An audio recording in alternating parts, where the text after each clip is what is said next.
The summer of 1914 was hot, not just from the blazing sun, but from the simmering tensions across the European continent. Europe was a powder keg, waiting for a spark. And that first spark came on June 28th, Vidovdan, in Sarajevo, when Gavrilo Princip, a Serb, member of the group Young Bosnia and connected to the secret organization Black Hand, fired 2 deadly shots at the Austro-Hungarian Archduke Franz Ferdinand and his wife Sophie. The assassination by the Miljacka River was a shock, but also a convenient excuse for the great powers who had been sharpening their swords and preparing for a grand showdown. Austria-Hungary, eager to crush Serbian resistance and secure its influence in the Balkans, saw an opportunity it could not pass up. Less than a month later, on July 23rd, Vienna sent an ultimatum to Belgrade, a list of demands so harsh it was nearly impossible to accept them all. Serbia, small but defiant, accepted most points but had to reject the key one, allowing Austro-Hungarian authorities to conduct an independent investigation on Serbian soil. That, even for Serbia, was too much. Surrendering sovereignty was out of the question. Austria-Hungary didn't wait long. Just 5 days later, on July 28, 1914, it declared war on Serbia, setting off a chain of events that would drag the entire world into the fire of a great war. But Serbia was not alone. Russian Tsar Nicholas II, guided by pan-Slavic ideals and the role of protector of Slavic peoples, chose to stand by Belgrade.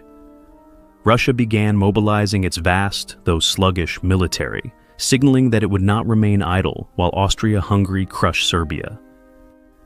That was the moment Germany had been waiting for. As Austria-Hungary's loyal ally, Kaiser Wilhelm II, confident in the power of German military might, issued an ultimatum to Russia: halt your mobilization or face war. Russia stood firm. And so, on this day, August 1st, 1914, Germany declared war on Russia. It marked the turning point when a local Balkan conflict exploded into a global catastrophe. Alliances triggered like dominoes. France, tied to Russia by the Entente, joined first. Britain, worried about the balance of power, followed days later. Within a week, all of Europe was in flames, and the world had entered its first truly global conflict, a 4-year bloodbath that would claim more than 16 million lives and change history forever. But did it all really begin in Sarajevo? Or was the assassination merely a pretext, the spark that ignited a fire already smoldering for years? The great powers, Germany, Austria-Hungary, Russia, France, and Britain, were caught in a web of alliances, rivalries, and imperial ambitions. Since the late 19th century, the arms race and colonial competition had created a climate in which war felt almost inevitable. Germany dreamed of dominance in Europe, Austria of suppressing Balkan resistance, Russia of defending the Slavs, while France and Britain simply wanted to preserve their empires.